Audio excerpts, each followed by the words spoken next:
मैं पूर्णता की खोज में दर दर भटकता ही रहा, प्रत्येक पग पर कुछ न कुछ रोड़ा अटकता ही रहा।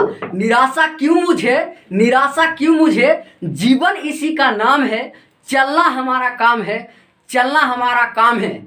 अगर समाज में बदलाव लाना है, अगर समाज में परिवर्तन लाना है, अगर समाज में शिक्षा के क्षेत्र में परिवर्तन लाना है, तो वो युवा ही ला सकते हैं। तलवारों के साए पर इतिहास हमारा बनता है, जिस ओर ये जवानी चलती है उस ओर ये जमाना चलता है, जिस ओर ये जवानी चलती है उस ओर ये जमाना चलता है। जय हिंद दोस्तों। तो देखिए, हम परिसर, रेंज, परास और मानक विचलन के बारे में हम जानेंगे कि ये है क्या। तो चलिए देखते हैं कि ये है क्या।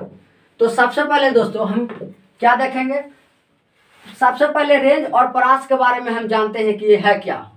तो रेंज परास के बारे में जानते हैं। तो देखिए, कह रहा है ना कि उच्च सीमा और निम्न सीमा के अंतर को हम रेंज या परास कहते हैं, रेंज या परास कहते हैं।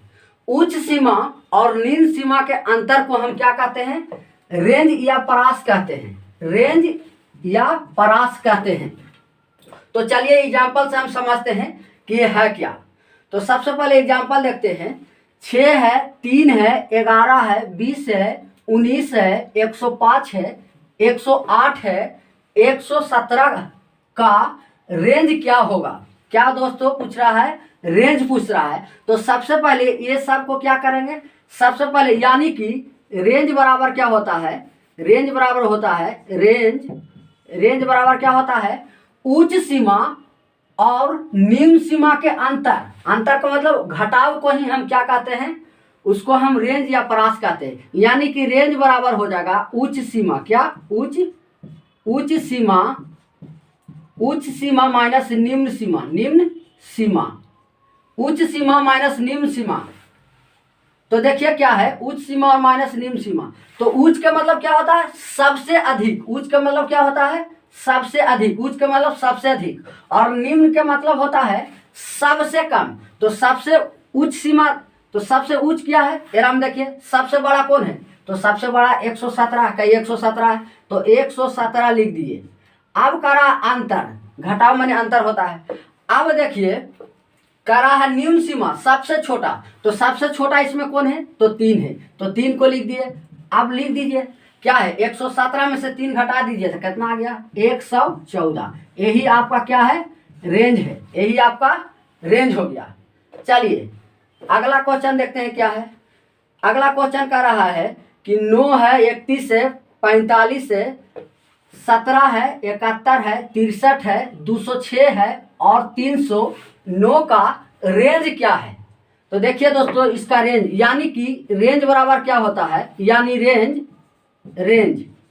बराबर होता है उच्च सीमा माइनस निम्न सीमा। तो उच्च सीमा, इसमें सबसे अधिक कौन है, उच्च कहेगा तो सबसे अधिक। तो सबसे अधिक इसमें कौन है, तो 206 और 309, सबसे अधिक है 309, तो 309 लिख दिए। चलिए अब कह रहा है माइनस कर दिए।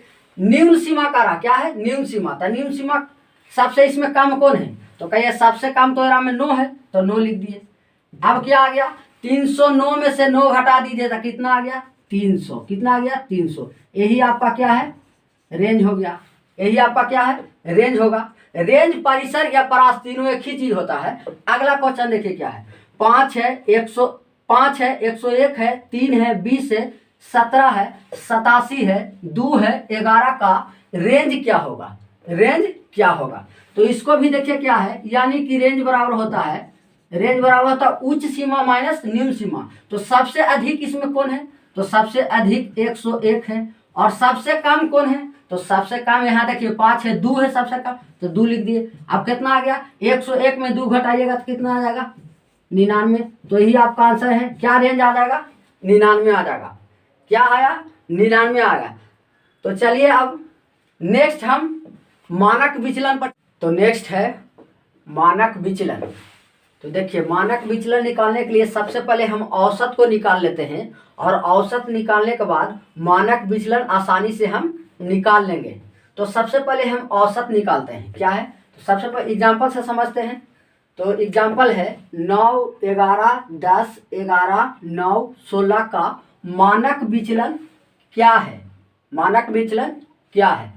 तो देखिए इसका हम सबसे पहले हम सब का औसत निकाल लेते हैं, और औसत निकालने पर हम मानक विचलन आसानी से निकाल लेते हैं। सबसे पहले औसत निकालते हैं, तो यानी कि औसत बराबर क्या होता है, औसत, चलिए औसत, औसत बराबर होता है संख्याओं का योग बटे संख्याओं की संख्या, संख्याओं का योग बटे संख्याओं की संख्या, औसत बराबर होता है संख्याओं का योग बटे संख्याओं की संख्या।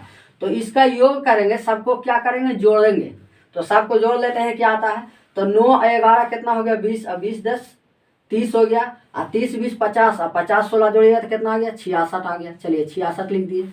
अब कह रहा कि संख्याओं की संख्या क्या होता है, तो के वो संख्या है 1 2 3 4 5 6, तो 6 से भाग दे देते हैं। अब इसको 11 छक 66 आ गया, तो कितना औसत आ गया 11 आ गया, 11 औसत आ गया।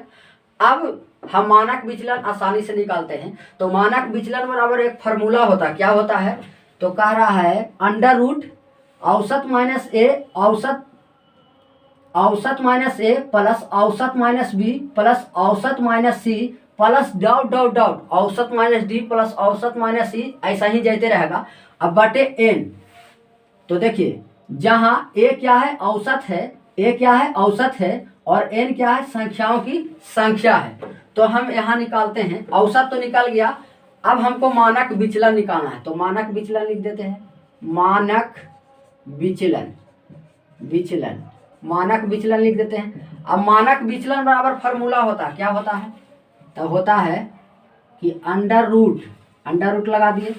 अब कह रहा कि औसत में के को संख्या है, तो आप कर लेते हैं औसत माइनस ए प्लस औसत माइनस बी प्लस औसत माइनस सी प्लस औसत माइनस डी प्लस औसत माइनस ई प्लस औसत माइनस एफ, औसत माइनस एफ। आपका एफ तक है, क्योंकि तो देखिए छोर संख्या 1 2 3 4 5 6, तो 6 तक है, तो ए बी सी डी ऐसे ही मानते जाना, कौचिए ये सब औसत है, 1 नंबर में 2 नंबर में 3 नंबर में, तो उसको हम ए बी सी डी मानते हैं। तो औसत माइनस ए, औसत माइनस बी प्लस औसत माइनस सी प्लस औसत माइनस डी प्लस औसत माइनस सी प्लस औसत माइनस एफ, और करा ना कि एन, तो एन क्या होता है, एन होता है संख्याओं की संख्या, तो एन कितना है, तो देखिए 1 2 3 4 5 6, तो 6 से हम भाग दे देते हैं, क्या करते हैं 6 से भाग दे देते हैं, तो यहाँ एन है तो एन लिख देते हैं। चलिए ये फार्मूला है। अब देखिए क्या करते हैं, अब बराबर देखिए, तो कह रहा है यहाँ की औसत माइनस ए, तो ए कितना है अंडर रूट कर देते हैं। चलिए अंडर रूट कर दिए। अब देखिए क्या कह रहा है कि ए, तो एक औसत कितना है 11, तो 11 माइनस क्या हो जाएगा, ए को घटाना है ये सब में से, तो 9 हो गया, क्या 9। अब 11 माइनस 9 प्लस 11 माइनस क्या हो जाएगा 11 प्लस 11 माइनस क्या हो जाएगा, तो 11 माइनस 10 हो जाएगा। चलिए प्लस 11 माइनस क्या हो जाएगा, तो 11 माइनस 11 हो जाएगा। चलिए प्लस 11 माइनस क्या हो जाएगा, तो 11 माइनस 9 हो जाएगा, क्या हो जाएगा 9 हो जाएगा। चलिए प्लस 11 माइनस क्या हो जाएगा, तो 11 माइनस 16 हो जाएगा। चलिए 16 लिख दिए। अब का रास क्या नीचे में एन होता है, तो एन क्या है, सबसे पहले नीचे में एन लिखना है। एन क्या, तो के गो एन है, तो 6 गो है, देखिए 3 और 3 6, तो 6 से भागा दे देते हैं। चलिए अब देखिए 6 से भागा दे दिए। अब देखिए इसको घटा क्या होता है देखते हैं, तो 11 में से 9 घटाएंगे तो कितना आएगा, अंडर रूट लिखते हैं, आगे अंडर रूट लिख दिए। चलिए अब देखिए 11 में से 9 घटाएंगे तो 2 लेंगे, क्या 2 होगा, प्लस 11 में से 11 घटेगा तो 0, प्लस 11 में से 10 घटेगा 1, प्लस 11 में से 11 घटेगा 0, प्लस 11 में से 2 घटेगा तो क्या आएगा, -2 आएगा, लेकिन प्लस में लेना, क्या धनात्मक लेना है, तो ये 2 आ गया। प्लस 11 में से 16 घटेगा तो क्या आएगा, तो 5 आ जाएगा, माइनस में आएगा, लेकिन प्लस में लेना, धनात्मक लेना है। अब बटे संख्या होता है, कुछ होता है, तो एन हो गया।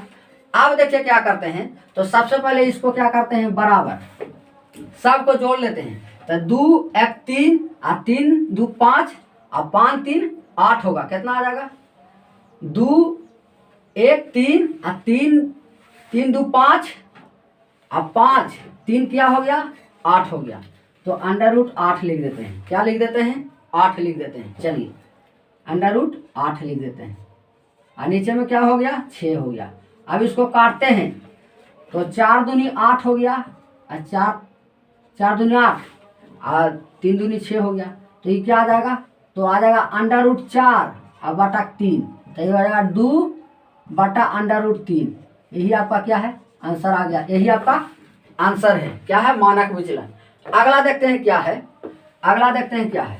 करा 1 2 3 4 5 6 7 का मानक विचलन क्या है। तो देखिए दोस्तों, इसका हम मानक विचलन निकालते हैं तो सबसे पहले क्या औसत निकाल लेते हैं। तो औसत क्या होता है, औसत तो औसत निकाल लेते हैं। देखिए औसत के एक और फॉर्मूला होता है। फर्स्ट अगर लगातार दिया रहा है, क्या रहा है लगातार दिया रहा है, अंतर सेम रहे, तो उसको हम क्या करते हैं first plus last by 2, first plus last by 2 इधर लिख देते हैं। औसत बराबर होता है first plus last by 2, first plus last by 2। तो इसमें अगर लगातार है तो निकालना आसानी है औसत। तो फर्स्ट कितना है 1 हो गया, प्लस लास्ट कितना है 7 हो गया बाई 2, तो कितना आ गया 4, औसत आ गया 4। अब मानक विचलन निकालना है, तो मानक विचलन बराबर क्या होता है लिख देते हैं। मानक विचलन मानक विचलन बराबर होता है अंडर रूट क्या होता है लिख देते हैं। √a माइनस a औसत माइनस a प्लस औसत माइनस b प्लस औसत माइनस c प्लस औसत माइनस d प्लस औसत माइनस e प्लस औसत माइनस f प्लस औसत माइनस g। जितना भी रहेगा लेते जाएंगे, और रहेगा तो और लेंगे, जितना तक चल रहा है ए से जेड तक चल रहा है। अब बटा में कर रहा है एन, क्या होता है एन होता था, एन लिख दिए। चलिए एन लिख दिए। अब देखिए हम सेटिंग करते हैं बराबर ए कितना है औसत कितना है, तो औसत 4 आया। चलिए औसत 4 आया तो सबसे पहले हम क्या करते हैं रूट में डाल देते हैं। तो 4, अब 4 हो गया, अब माइनस 1 हो गया, 4 माइनस 1 इधर से लेते हैं प्लस 4 माइनस 2 है ना है 2 plus 4 minus 3 plus 4 minus 4 plus 4 minus 5 plus 4 minus 6 plus 4 minus 7। अब हो गया। अब कितनी संख्या 1 2 3 4 5 6 7, 7 को नहीं जी इधर देखिए 1 2 3 4 5 6 7, तो 7 से हम भाग करेंगे। क्या करेंगे 7 से हम भाग करेंगे क्योंकि संख्याओं की संख्या है। अब देखिए घटाते हैं क्या होता है, तो बराबर चलिए घटा लेते हैं रूट में डाल के, रूट में डाल देते हैं। तो देखिए क्या हुआ 4 में से 3 घटा, 4 में से 1 घटेगा तो 3 प्लस 4 में से 2 घटेगा तो 2 प्लस 4 में से 3 घटेगा तो 1 प्लस 4 में से 4 घटेगा 0 प्लस 4 में से 5 घटेगा तो -1 होता है, लेकिन प्लस में लेना है क्योंकि धनात्मक होता है। प्लस 4 में से 6 घटेगा तो कितना 2 प्लस 4 में से 7 घटाएंगे तो क्या -3 आएगा, लेकिन +3 लेना है। अब देखिए क्या होगा संख्या हो गया, संख्या 7 है। अब जोड़ लेते हैं 3 और 2 5, 5 1 6 और 6 1 7 और 7 2 9 और 9 3 12। अब 12/7 क्या आ गया 12/7। अब इधर लिख देते हैं 12√12 अब बटा क्या आया 7। अब इसको सॉरी 12 कितना है 12। अब 12 को कैसे लिख सकते हैं 3 और 4 में गुना कर सकते हैं, 4 3 12 होता है। अब देखिए 4 के रूट से निकालेंगे तो 2 आ जाएगा, 2√3 और नीचे में क्या है 7। तो यही आपका क्या है आंसर है, यही आपका आंसर है। मानक विचलन क्या है 2√3/7। तो अगर अच्छा लगे तो लाइक और शेयर करें और सब्सक्राइब करें। जय हिंद।